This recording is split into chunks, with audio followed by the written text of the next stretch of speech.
अस्सलाम वालेकुम दोस्तों उम्मीद करते हैं कि आप सब खैरियत से होंगे। दोस्तों ये कंसाई मशीन 1404 है। तो दोस्तों आज मैं इसके अंदर बिल्ड के साइज़ के हिसाब से इसके अंदर आपको साइज़ सेट करने का तरीका बताऊंगा। मुख्तलिफ साइज़ का किस तरीके से इसके अंदर बिल्ड सेट होता है, यानी कि बिल्ड का साइज़ हम सेट कर लेंगे। तो ये सारी चीज़ें बताने और सिखाने की कोशिश करूँगा।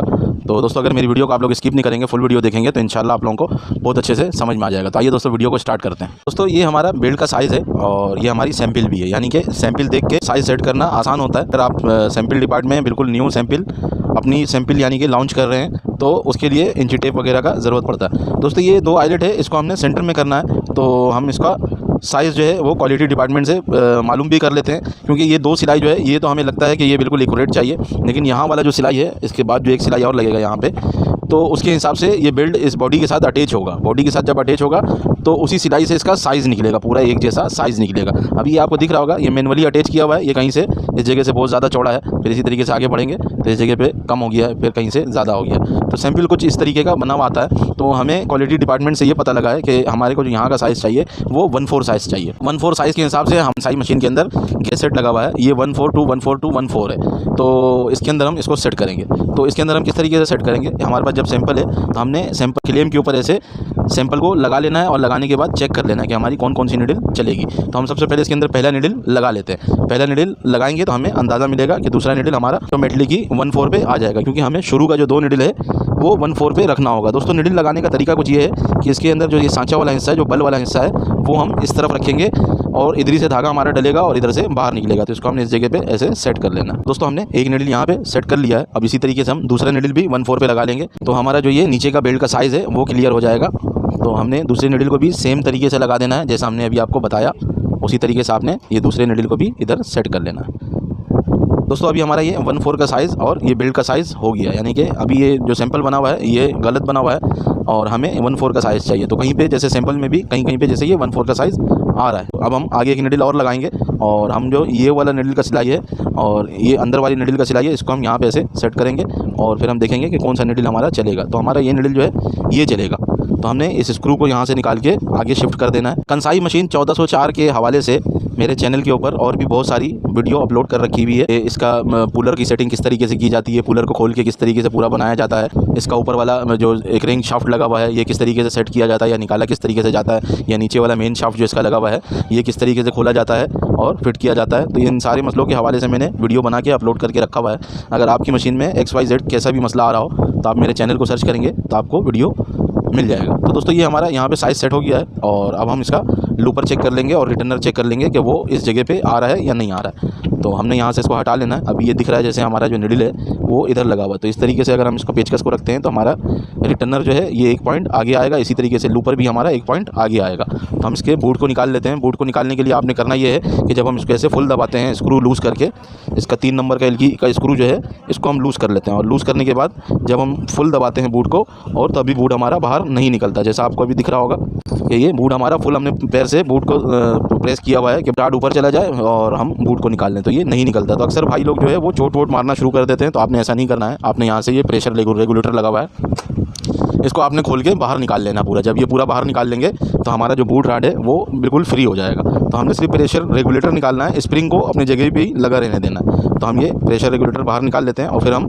पैर से दबा के ऐसे उठाएंगे तो ये अभी भी अटक रहा है। तो हमने यहाँ पे उंगली रख के इसको ऐसे ऊपर उठाना है। जब भी हम ऐसे राड को ऊपर उठाएंगे तो बूट हमारा बाहर निकल के आ जाएगा। तो ये बहुत आसान तरीका है, आपने कहीं पे भी चोट और ज़ोर नहीं करना बूट खोलने के लिए। तो ये हम यहाँ से ये दोनों स्क्रू को लूज़ करेंगे। निडल प्लेट के 2 स्क्रू और 4 स्क्रू का जगह दिया हुआ है, अमूमन 2 स्क्रू भी बहुत अच्छा चलता है। तो हम दोनों स्क्रू को लूज़ करके ये निडल प्लेट को बाहर निकाल लेंगे और फिर हम देख लेंगे कि इसका लूपर सेट कर लेंगे। अभी जैसे यहाँ पे से इस लूपर का स्क्रू को हम निकाल लेंगे और इसको 1 पॉइंट आगे ले जाएंगे। ये हमने यहाँ से निकाल के 1 पॉइंट आगे इसको दोबारा टाइट कर लेना है और टाइट करने के बाद लूपर को भी हम आगे कर लेंगे। लूपर को हम पहले बाहर इधर पूरे झूले को नीचे की तरफ ले आएंगे और इसको 1 पॉइंट में से आगे करके दोबारा झूले को ऊपर कर लेंगे। ऊपर करने से पहले हम रिटर्नर को भी खोल के 1 पॉइंट आगे कर देंगे। रिटर्नर स्क्रू को पहले आपने खोल लेना है। अगर आपकी मशीन में स्क्रू लगा हुआ है तो स्क्रू को शिफ्ट करने की ज़रूरत नहीं है, सिर्फ रिटर्नर को शिफ्ट कर लें और फिर हम रिटर्नर को यहाँ से इधर शिफ्ट कर देंगे। फिलहाल इसको हम ऐसे ही यहाँ पे टाइट कर लेंगे ताकि ये एक जगह पे रुक जाए और हम इसकी निडल और लूपर की टाइमिंग बांधेंगे पहले और उसके बाद रिटर्नर की भी टाइमिंग बांधेंगे। तो हमने निडल और लूपर की पहले टाइमिंग चेक कर लेनी है, ना निडल से लूपर ज़्यादा टक्कर के जाए और ना ही फासले से गुजरे। तो हमने यहाँ से ऐसे चेक कर लेना है, ये बिल्कुल ओके है। और इसी जगह पे हमने जो लूपर वाला स्क्रू है, लूपर होल्डर पे जो हमारा स्क्रू लगा हुआ है, इसको हमने टाइट कर लेना है। और टाइट करने के बाद फिर सही तरीके से हमने एक दफ़ा फिर चेक कर लेना है इसके अंदर गैप तो नहीं है, गैप नहीं है। अब हमने क्या करना, अब हमने रिटर्नर सेट कर लेना है। रिटर्नर आपको दिख रहा होगा कि ये दोनों में इतना गैप नहीं है, लेकिन इस वाले में हमारा गैप है। तो हमने पिलास से रिटर्नर को यहाँ पे पकड़ लेना है, ऐसे थोड़ा फासला देके पकड़ना, बिल्कुल ऐसे चिपका के नहीं पकड़ना, थोड़ा सा ऐसे फासला देके पकड़ना। और फिर एल की स्क्रू से हम इसके स्क्रू को लूज़ कर लेंगे। और लूज़ करने के बाद इसको हम कहीं पे भी जैसे आगे करना हो पीछे करना हो तो हम इसको यहाँ पे ऐसे सेट कर लेंगे।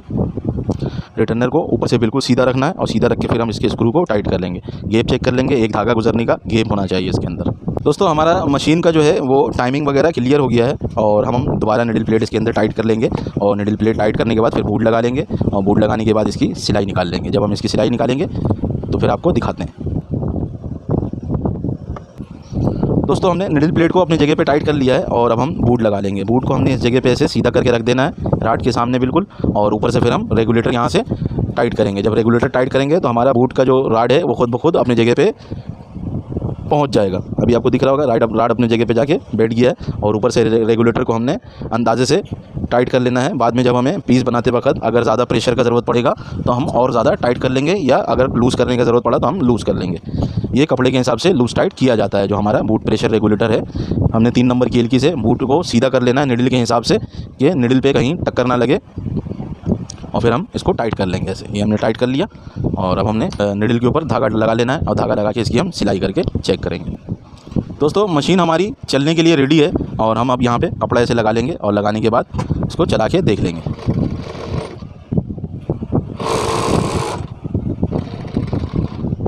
दोस्तों ये हमारी सिलाई आ रही है, ये ऊपर का जो फालतू का धागा है वो आ गया है और हमारी सिलाई बेहतरीन आ रही है बिल्कुल, और साइज़ भी इसका बिल्कुल सही है।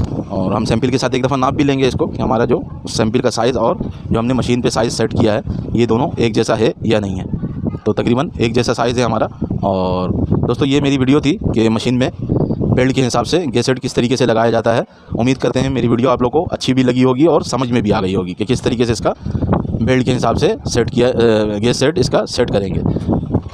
तो दोस्तों अगर मेरी वीडियो आप लोगों को अच्छी लगी है तो अपने दोस्त यारों के साथ लाजमी शेयर कीजिएगा। और अगर आप में से कोई भाई मुझे पहली दफ़ा देख रहा है, सुन रहा है, तो मेरे चैनल को सब्सक्राइब कर ले। ऐसी टेक्निकल वीडियो में जब भी बनाऊँ तो उसका नोटिफिकेशन आपको सबसे पहले मिल जाए। एंड दोस्तों अल्लाह हाफिज़।